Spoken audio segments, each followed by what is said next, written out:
ఏదైనా నాకు నచ్చితేనే చేస్తా, నచ్చితేనే చూస్తా, కాదని బలవంతం చేస్తే కోస్తా అంటూ మెగాస్టార్ చెబుతూ ఏ స్వీట్ వార్నింగ్ అని వార్నింగ్ ఇచ్చేశాడు. బేస్ వాయిస్ లో డైలాగ్ డెలివరీ నుండి కళ్లతోనే పలికించేసే ఆ ఎక్స్ప్రెషన్ల వరకు ఒక్కసారి తెలుగు ప్రేక్షకులకు మెగాస్టార్ నట విశ్వరూపం చూపించేశాడు. స్వీట్ గా నేనొస్తున్నా అంటూ రచ్చ చేయడం మొదలెట్టేశాడు.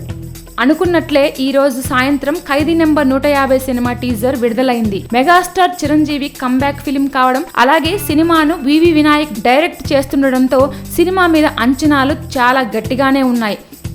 అసలు వినాయక్ మార్క్ టేకింగ్ అంటే ఎలా ఉంటుందో మనకు తెలిసిందే, కానీ ఈ టీజర్ చూశాక మాత్రం అది రెట్టింపైందనే చెప్పాలి. అలాగే రత్నవేలు ఫోటోగ్రఫీ, దేవిశ్రీ ప్రసాద్ల మ్యూజిక్ కూడా అద్భుతం అనిపించేలా ఉన్నాయి. మాస్ మసాలా దమ్ము వారి పనితనంలోనే కనిపిస్తుంది. ఇక ప్రొడ్యూసర్ అవతారం ఎత్తిన రామ్ చరణ్ కూడా కొణిదెల ప్రొడక్షన్స్ తరపున భారీగా ఖర్చు పెట్టడని అర్థమవుతుందిలే. అన్నిటికంటే ముఖ్యంగా చిరంజీవిని చాన్నాళ్ల తర్వాత ఇలా చూడడం ఫ్యాన్స్ కు ఎనలేని ఆనందాన్నిస్తుంది. మెగాస్టార్ మరోసారి మేకప్ వేస్తే దాని రిజల్ట్ ఎలా ఉంటుందో ఒక చిన్న హింట్ ఇచ్చినట్లయింది. పైగా చిరంజీవి కూడా చాలా హ్యాండ్సమ్ గా, అలాగే ఎంతో ఎనర్జెటిక్ గా కనిపిస్తున్నారు. అందుకే ఫ్యాన్స్ అందరూ ఉత్సాహంతో ఉరకలేస్తున్నారు. మరి చూస్తుంటే 2017 సంక్రాంతికి ఏదో డబుల్ బ్లాక్ బస్టర్ కొట్టేలా ఉన్నారే.